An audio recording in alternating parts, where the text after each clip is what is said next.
Welcome to the Capstone Conversation, where you learn about what's happening in the greater East Bay. I am your host, Jared Ash. I am joined by Matt Francois, a council member, mayor, planning commissioner, transportation commissioner, and land use attorney in the city of Walnut Creek. Matt, thanks for joining us today. Good morning, Jared. Anything else you want to share about your background and introduce yourself to the audience?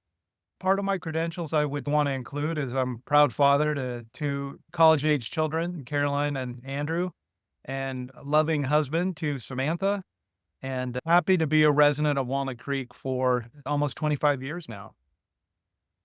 He's also an avid marathon runner. We were talking about how busy people stay really busy, and he managed to squeeze that in. I think since I've had 3 kids, I can't keep up with that anymore. It can be challenging for sure, but I find that it's a really helpful form of stress relief.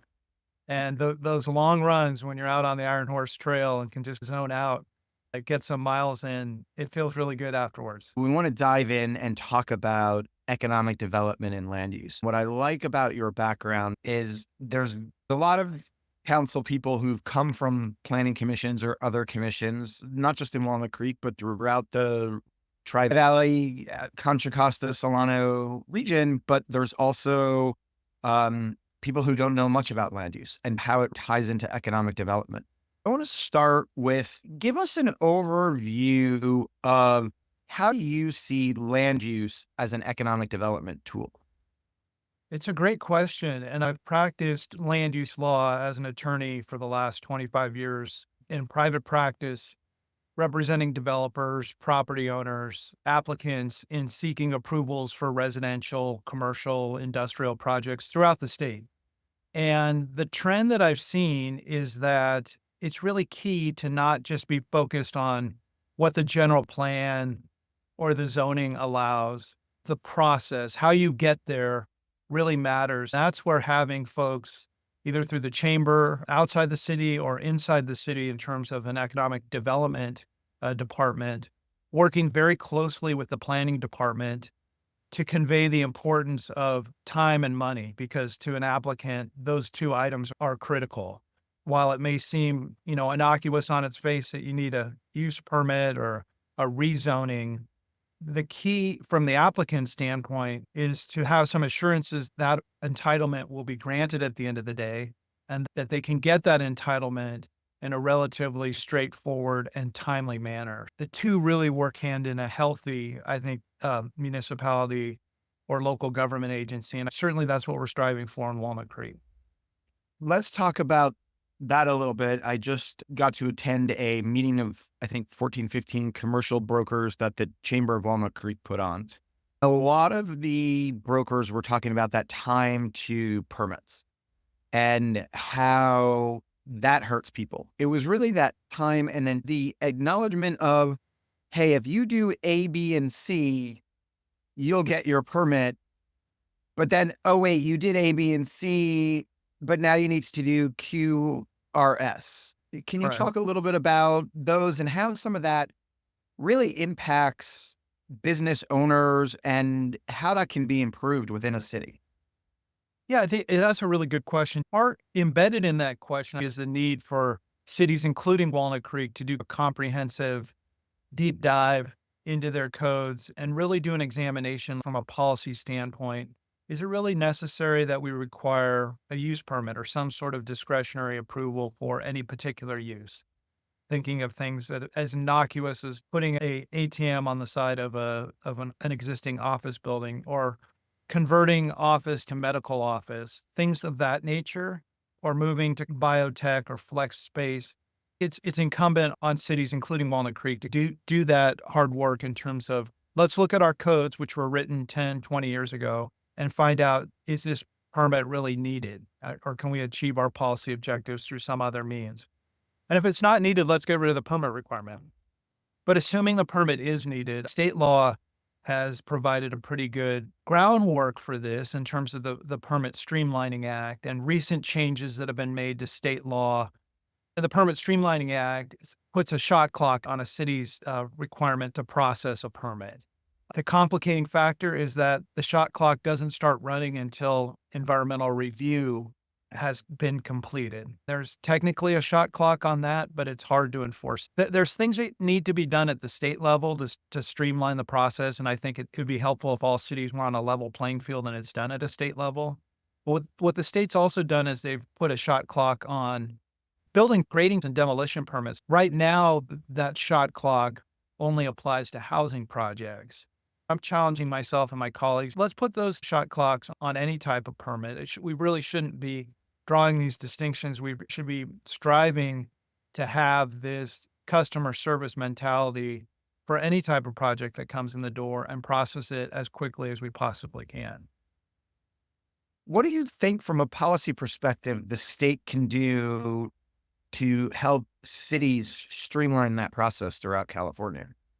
That's a difficult one because there's so many different competing policy objectives that the state is dealing with right now. Their focus has almost singularly seemed to be on housing. And we see just this last year, there were more than 30 housing bills passed and signed into law by the governor, ranging from dealing with changing the timing in which fees have to be paid for a housing project or extending housing approvals to clarifying and changing the rules on builder's remedy projects that a developer can propose in a city that doesn't have a certified housing element. And those projects typically don't comply with planning and zoning requirements. I think the state could take a broader view at this. They've been really focused on the housing component of it.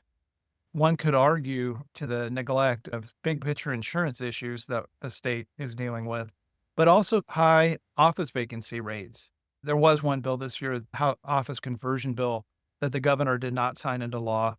I supported his position on that because I think that with office, we need to take a longer term view of let's see how the pandemic and work from home shakes out over a 10, 20-year time frame. I think we shouldn't be super willing to jump in and make major changes, let's say converting office to housing, before we really see what our office needs are going to be long term. I think a healthy city, community has housing, jobs, retail, open space, and all those things, which I think Walnut Creek does.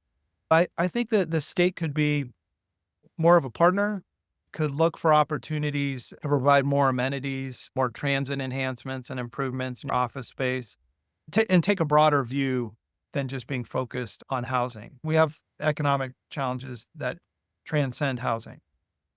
Let's look at that same question from a perspective. And Mark Worcott from East Bay Leadership was on a couple months ago, and he hates that Contra Costa is called the bedroom community. Solano is often referred to as a bedroom community because most people leave for work. What you're talking about is that balance of jobs and living, that people don't need to always commute to the cities or Silicon Valley. What do cities need to do to improve their permit process, improve their application to make it easier for businesses to come?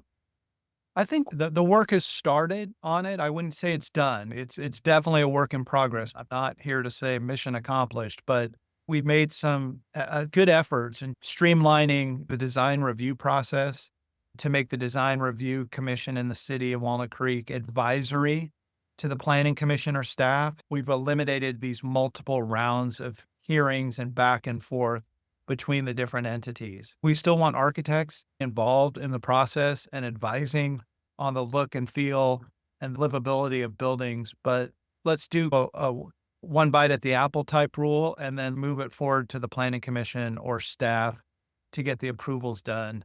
We've also made progress in terms of having this online portal so that plans can be submitted online. You can request a building inspection online. You don't have to go down to City Hall or get somebody on the phone to do that. We have greater coordination among our economic development, community development, and public works departments in the city, all of which are separate departments, right? And if they're not functioning in an efficient way, they could be silos. But we've made this really concerted effort that the street frontage improvements for a development project are going to need to be coordinated by Public Works, the building department, and the planning department, issuing the approvals, making sure all those departments are working in sync. And there's more work to be done. We're working with the chamber on a technical advisory panel through the Urban Land Institute focused on the healthcare industry, which is one of Walnut Creek's strengths. How do we build on that strength and the high number of jobs we have in that industry? Blessed to have both Kaiser and John Muir Health here, the Bass Cancer Center, a new cancer center with at John Muir and UCSF. How can we, through that study, get further ideas in terms of potentially converting some older office space in the mid Ignacio Valley Road area to medical office and make that process that would require some code changes, but make that process more streamlined and efficient. And if the city has the desire to do that from a policy perspective and create that flex zoning to shift that office space, then brokers start looking at it. Oh, it's already done. Here's a place that makes it easy for you to come to. That's exactly right. And these brokers forums that the city has helped facilitate have been really helpful in hearing that feedback. Another one we've heard through the brokers forum is we need to make amendments to our sign ordinance because that's critical to tenants looking at Walnut Creek as an attractive place. Often comes up when we talk about economic development, cities should have this concierge sort of role. What does that mean to you? More than a title, but what is that person and how can it help a city do economic development? I think it's a really interesting and useful kind of staff position that I encourage and am supportive of looking at hiring in a single point of contact instead of an applicant having to chase down and do I talk to the city manager? Do I talk to the community development director?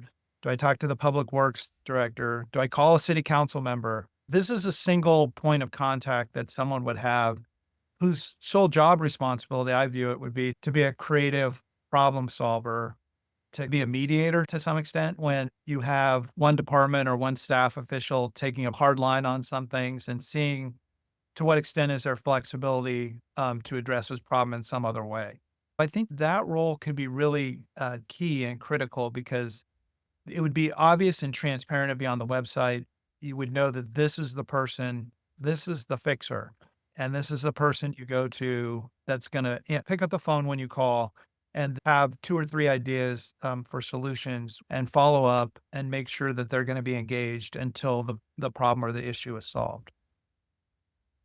But if everybody hires a concierge service, they wouldn't need my services anymore because people hire me as a consultant to call those 12 people for them. That's a good point. Things are relatively complicated in terms of the entitlement and development process that I think there would still be roles for both of us going. Yeah, I agree. I just like to throw out occasionally what I do for work so listeners remember that. Yes. I think one of the biggest complaints I hear from businesses, particularly outside of housing, is to what you talked about in that, right? Is that, hey, I got to go to this department. I got to go to this department. Sometimes internally, people are just waiting for one department to finish. And then they start in the next department afterward. And that causes delays. When you talk to Don Burris from the city of Vacaville, their economic development director, he says, I bring in everybody in every department. And we start with a 90-day clock. Who needs what at what time for us to approve any type of permit whatsoever? I just like that because it's the bringing in everybody together. Fremont, when you ask them about why they're successful in roughly a 90-day period, they say the same thing. Any thoughts on that? I think those are both really intriguing ways that cities are doing what we're trying to do. I'm all for learning from other cities and people that are maybe doing things better than we are. I do think we need to lay the groundwork a little better to be in that position to have the 90-day type windows. And that goes back to what we were talking about earlier in terms of doing a little more deep dive of our code to make sure that we're set up for success like that we've cleared the hurdles and the obstacles for things to go quickly. And once we've done that, I'm all in favor of an all hands meeting. I think there's a lot to be said really for face-to-face meetings. And even I know we're doing this by Zoom, and I think that's been a great technology improvement too. When people sit down face to face, they're more vested in a resolution. They view that they took the time out of their day to attend, travel to come to this meeting, and they're coming with a solution oriented approach. I'm intrigued by what these other cities are doing and would be fully supportive of exploring those and seeing how we can incorporate them in Walnut Creek.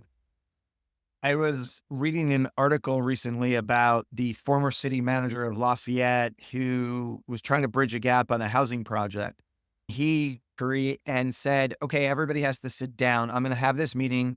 And he put out grapes and cheese and some crackers because said to negotiate your best if you break bread together. And he said to the other people, you have to eat a grape. I don't care, but I'm not talking to you until you eat a grape and we become friends first. That's what you're talking about in that face to face is share that meal, get to know each other, understand where everybody's coming from. Sometimes that's hard to do.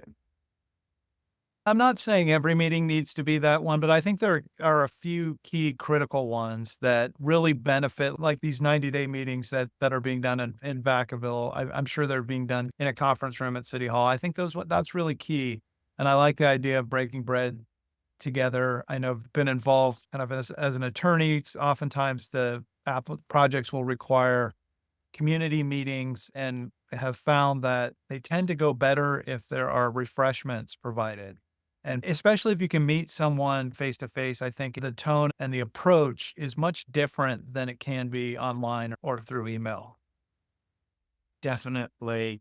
Let's talk about that community engagement process. More and more cities have required for larger changes, developers, whether residential, housing, or commercial, to engage in a number of community meetings. What is the goal of that? And how does that help the process? I think it can be very helpful to the process. The community engagement process ideally allows for kind of an early comprehensive vetting of issues, concerns early on that can influence the decision making. People can feel that they're more invested in being heard. And then by the time it gets to the city council level, it would have gone through several rounds of meetings already. Those key meetings really are those community meetings at the beginning. By the time it gets to the city council meeting, we don't want it to be a situation where all those community concerns are just being raised essentially for the first time. We want there to be an opportunity for them to be fully vetted by staff and our other commissioners with recommendations that come to the council. Talk a little bit along those lines about the public benefit packages. Cities have been really pushing for those because they want more for the community. Additions to parks, improvements to streets. But there's a lot of talk is that's driving up the price of construction. You've seen both sides as both an elected official and planning commissioner, but also as the lawyer representing the developers. Absolutely. I think being on both sides of this gives me a unique perspective, and I try to employ that perspective on whatever side I'm representing at the moment. We have adopted two major specific plans, the West Downtown Specific Plan and the North Downtown Specific Plan. Those are the areas in and around downtown near the BART station. We plan for the future of housing, office, and additional retail spaces. Those were huge benefits because we did that in advance of getting a new, higher housing element number. We had already done a lot of hard work in terms of adopting these plans and planning for that housing in and around the area, near transit and the freeways, where we're not putting people further out and adding to the traffic issues there. As part of those plans, we adopted a community benefits program. It's intended to be proportional in exchange for providing things like providing connections between areas near downtown and the BART station or near downtown, providing bike and pedestrian improvements beyond just the frontage of the project that the developer already has to do. In exchange for a developer committing to do things beyond what they're required to do by law, they get the potential for additional height or density or floor area ratio. That program was adopted in connection with those plans. It's not an automatic, but It's intended to be the carrot and stick that if you do this, you get that. That's a codified program. It's based on a points basis. It's pretty transparent. The developer would know going in, if I do this, these are the benefits I would be entitled to. It's being employed now with a housing project at the DMV site. It's not required, but if the developer's greater density, it provides a community benefit. It seems proportional and fair. There are other instances outside of those two specific plan areas where we've looked at a situation when a developer has sought a general plan amendment, which is one of the most major changes you can make to some land use documents. So changing the land use designation from business park to residential, major change in the general plan. That's not what the general plan envisioned for a site. And in exchange for granting approval to those types of major changes, we have asked developers to provide community benefits. And they tended to work out to be, I don't know if it's proportional, but the rule of thumb that we've used is about 1% of the project value be provided in exchange as a community benefit is along the lines of the similar ones that are in our codified community benefits program, public transit improvements or pedestrian and bicycle improvements. We haven't had a ton of those. There was one in the Shadelands. Most of the benefit programs that we've talked about have been under that codified community benefit program in the North Downtown, West Downtown area. There's another at the Walnut Creek Toyota where they have agreed to provide additional affordable housing as a community benefit and to provide some key trail pedestrian improvements to connect that area to the BART station. So I see it as part of the land use entitlement situation going forward. I am not interested, now putting on my other hat, I think it could be enlarged or extended in a way that I don't think is helpful. That if you were to say for any permit someone comes in for, you want a community benefit, I don't think that's fair or transparent or predictable. If the applicant's asking for a major change, like the general plan amendment or the rezoning, that should be part of the conversation. We give an opportunity for an applicant to come in early on through a gatekeeper process before seeking a major change like that and ask the council, is this something you would be receptive to? We can't approve it because it hasn't gone through the whole process and had environmental review. But they're just asking at that very early stage, should we waste our time in going through that whole process? Usually as part of that hearing, we talk about public benefits. If this goes forward and gets approved, we'll be expecting some sort of public benefits. There is some heads up at a relatively early stage that would be sought for by the city as part of the project. What I heard in that is a carrot and stick. You take a whole area that the city is focused on in terms of redevelopment, whether it be for housing or for commercial use, but just wants to make an improvement. And you say, okay, if you do this in this area, we will make your process easier, increase density or reduce parking because we're looking at a bigger picture economic development plan. I would just tell cities, really, you should be considering that in the process, develop a plan for a whole area instead of doing just one-off solutions, right? I see what you're saying. The feedback you're hearing is make it more codified, essentially like we've done in the downtown plans. Sounds like you've done a carrot and stick where you're giving them the carrot to say, hey, we want these bike paths. We want this improvement in green space. We'll give you something if you give us something, right? And make it easier for them to build. That's right.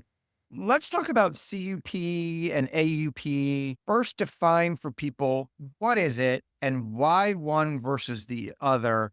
And some of you already talked about related to the general plan, but I think that would be good to tackle. But a zoning ordinance, which every city is required to have, and it has to be consistent with the general plan, sets forth various different zoning districts throughout town, residential, commercial, office, institutional, public areas, parks, things like that. In each zoning district, there will be a list of permitted uses and conditionally permitted uses. Permitted uses can go forward without special approvals from the city other than a building permit because they're permitted in that zone. Think in a pedestrian retail zoning district in Walnut Creek, most standalone retail is a permitted use. You don't need a special permit to do it. The zoning districts also include these lists of conditionally permitted uses. Conditionally permitted uses are ones that the city has gone through and said, these are special, unique uses that we want to give more thought or consideration to. You have to get approval of a conditional use permit from generally the planning commission in the city. It can be appealed to the city council, but most conditional use permits are granted by the planning commission. And so that in this instance with pedestrian retail district, for instance, you would most restaurants that serve alcohol past 11 p.m., if you want to serve alcohol past 11 p.m., you'll need a conditional use permit because those uses we found from a policy standpoint can tax our police resources. They can lead to concerns if the businesses aren't managed properly. We want to make sure going in that they need to get a special permit, and that special permit will have conditions on how they can operate.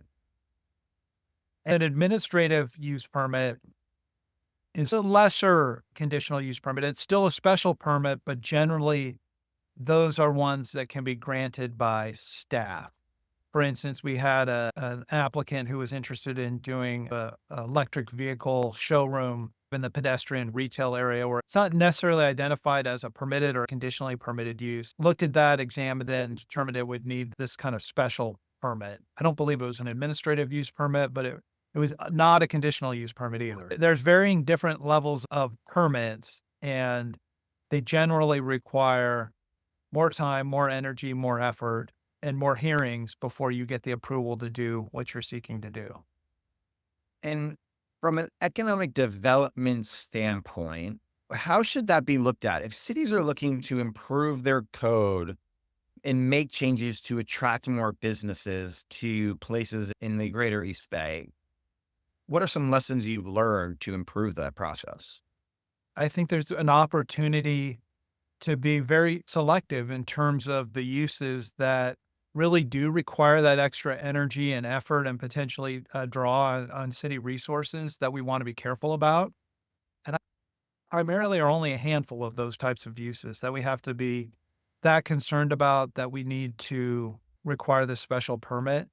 For the vast majority of uses, there's an opportunity for us to re-examine them and say, is this something that can be allowed through a permitted use? The building would still be reviewed under our streamlined design review process.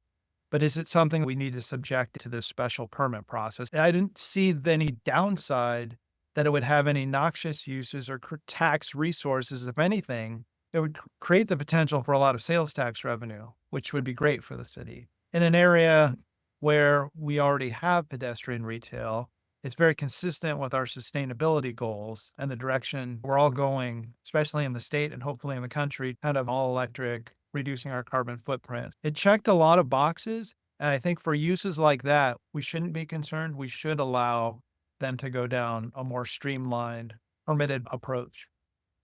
Give staff the flexibility to work within it.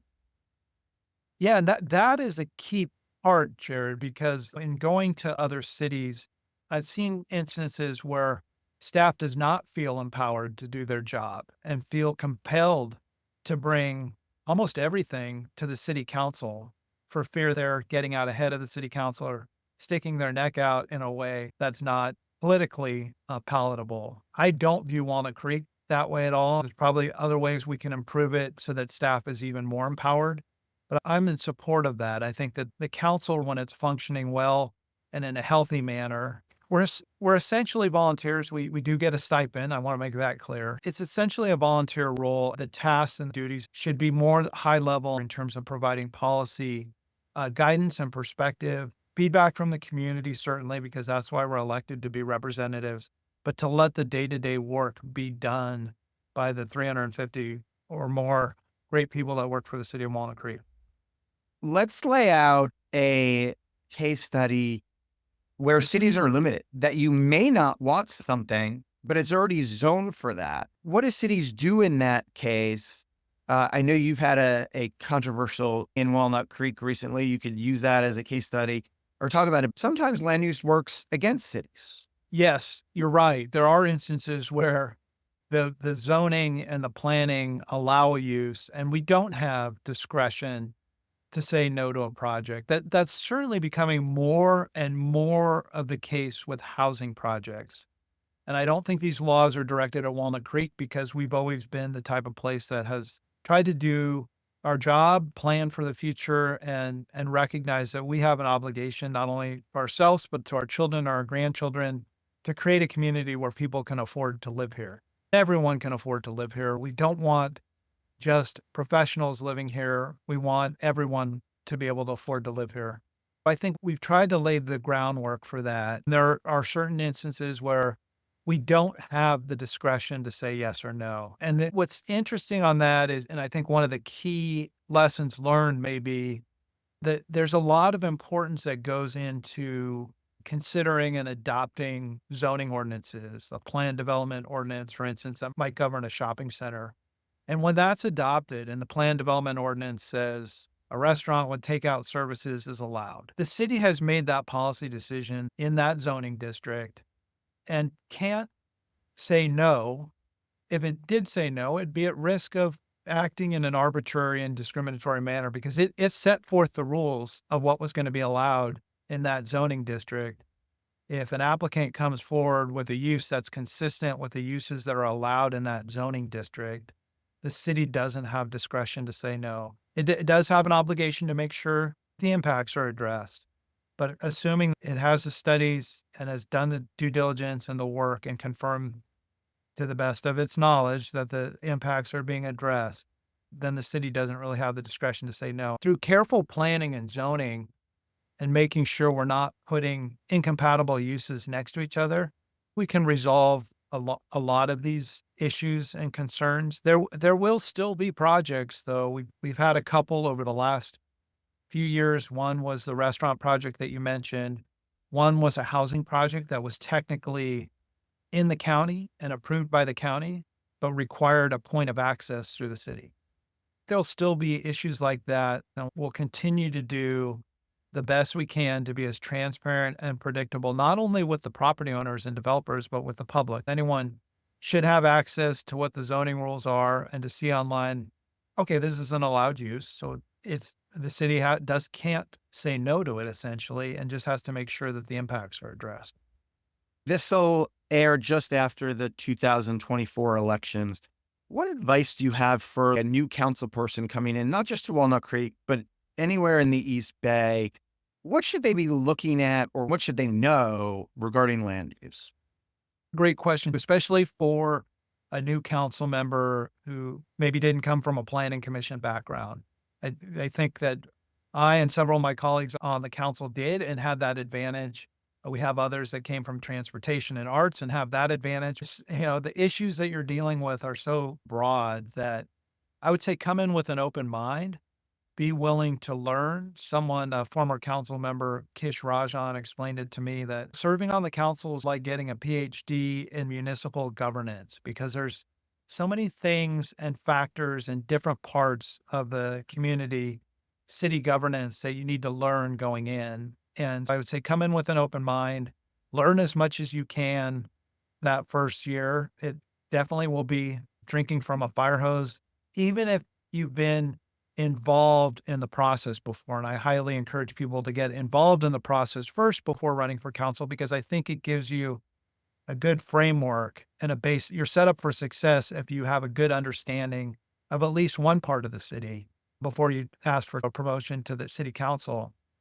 You are one of 5 members. So you're more like Congress or the legislature, but at a much smaller scale. And those relationships that you have with your colleagues and with your city manager are critical to any success you would have on the council. We have an extremely, I would say, cohesive council now. We don't always view eye to eye on every issue, and I think that's healthy, but we do it in a respectful manner. There's no talking behind one another's back after some vote or something like that.